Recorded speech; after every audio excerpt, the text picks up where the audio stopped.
आज यहाँ पर एकत्रित होने का खास मकसद क्या है? आज हम क्या मना रहे हैं?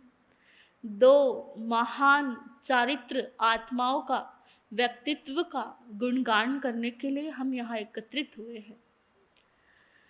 मन में एक छोटा सा सवाल आ सकता है, जिन्होंने संसार त्याग दिया, सफ़ेद कपड़े पहन लिए, सब छोड़ दिया, फिर भी उनका जन्मदिन मनाया जाता है।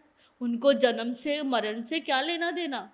जन्मदिन मनाने की बात तो हम जैसे संसारी या भोगी की बात है। तो ये साधु संत क्यों जन्मदिन मनाते हैं? क्यों? देखिए, हम जिस एनर्जी में रहते हैं हम वैसे ही हो जाते हैं। हम जिनका गुणगान करते हैं हम वैसे ही हो जाते हैं।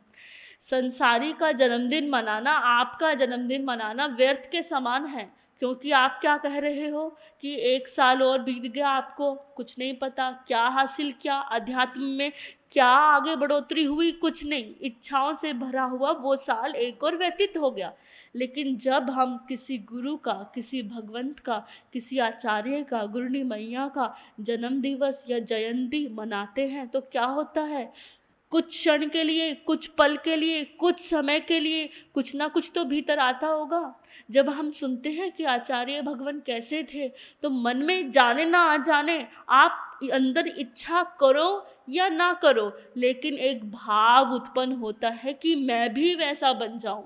जब आप आचार्य भगवान की तारीफ सुनते हैं, गुणगान सुनते हैं, तो भीतर कहीं ना कहीं क्या आवाज़ आती है कि मैं भी ऐसा हो जाऊं। जब हम सुनते हैं कि गुरनी मैया ने 311 उपवास किए, तो 311 करने की सामर्थ्य तो शायद हम में नहीं है, लेकिन कहीं ना कहीं एक उपवास की तो प्रेरणा हमारे भीतर जागती है, एक उपवास करने की, उसको आगे बढ़ाने की।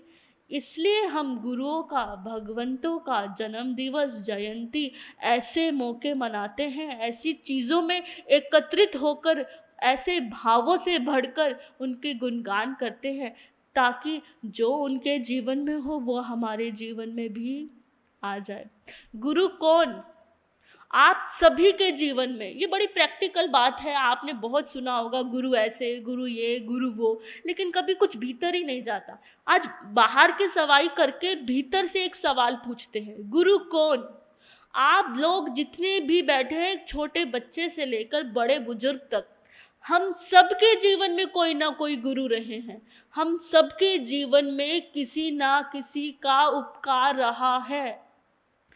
आप वो गुरु, वो तत्व किसको मानते हो? आप किसी व्यक्ति को मानते हो, किसी साधु को मानते हो, किसी साध्वी को मानते हो, अपनी माता को मानते हो, अपने पिता, भाई, किसी को भी। आपको पता है दत्तात्रेय के कितने गुरु थे? 24। कैसे? उन्हें जिसने भी उन्होंने जिससे भी कुछ सीखा उसको वो गुरु बनाते गए। पृथ्वी से सीखा तो पृथ्वी गुरु, आकाश से सीखा तो आकाश गुरु, वायु से सीखा तो वायु, कछुए से सीखा तो कछुआ, कुत्ते से सीखा तो कुत्ता गुरु। बिना किसी लाग लपेट के हम सबके जीवन में कहीं ना कहीं कोई ना कोई गुरु है, चाहे वो आपके दोस्त के रूप में हो। गुरु कौन? जो हमारे भीतर अंधकार को, कौन सा अंधकार? अब हम ये शब्दों में लेते हैं, अंधकार को मिटा के रोशनी में ले आए, पर कौन सा अंधकार? जब आप संसार में डगमगाने वाले थे, जब चारों तरफ से कोई आपका साथ देने वाला नहीं था, जब कोई आपको समझने वाला नहीं था, उस क्षण किसी ने आपको समझा, किसी ने आपका साथ दिया, आपको सतमार्ग दिखाया। अब आपकी किसी से लड़ाई चल रही है, 2 व्यक्तियों की लड़ाई चल रही है। लड़ते लड़ते आप किसी के पास जाकर उसकी बुराई करते हो कि वो ऐसा है, उसने मेरे साथ इतना बुरा किया, मेरे साथ ये किया, वो आदमी ऐसा ही है, बुरा है, गंदा है, तू सही कह रहा है। जो आपकी बुराई में आपका साथ दे वो आपका गुरु नहीं। जो उसी क्षण आपको टोक दे कि नहीं, तेरे भाव, तेरे विचार, तेरी सोच अभी शायद सामने वाले को देख नहीं पा रही।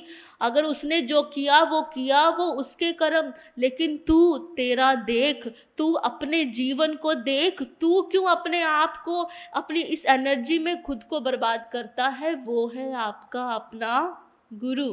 तो ऐसे ही हमारे आचार्य भगवान हुए, जिनके जीवन से हमें सरलता सीखने को मिलती है, सरलता सीखने को मिलती है। लेकिन सीखते हम क्या है, ये मेरा गुरु है, ये तेरा गुरु है, इस गुरु के पास नहीं जाना, उस गुरु के पास नहीं जाना।